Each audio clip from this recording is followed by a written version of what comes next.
нийтийн тээврийн бодлогын газрын автотээврийн хяналтын улсын байцаагч Баяр сайхны Бэлгүүн Заяа.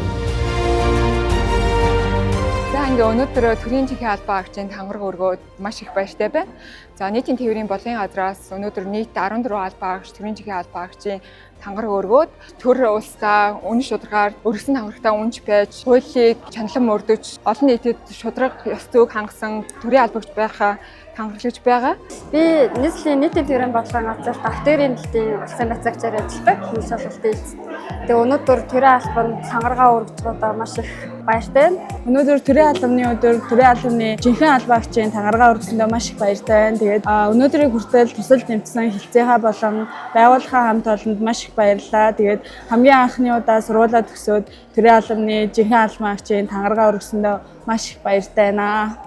За тэгээд эх орондоо эхий бүтээж үн шударгаар ажиллана гэдэгтээ ихтгэл дүүрэн байна.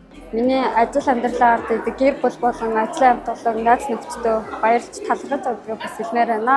Нийтийн тээврийн бодлогын газрын хамт олон болон санхүү аж ахуйн хэлтсийн хамт олон захиргаа удирдлагын хэлтсийн хамт олондоо ажилд нь өндөр амжилт хүсэж амьдралд нь аз жаргал эрүүл энхийг хүсэн өрөөё.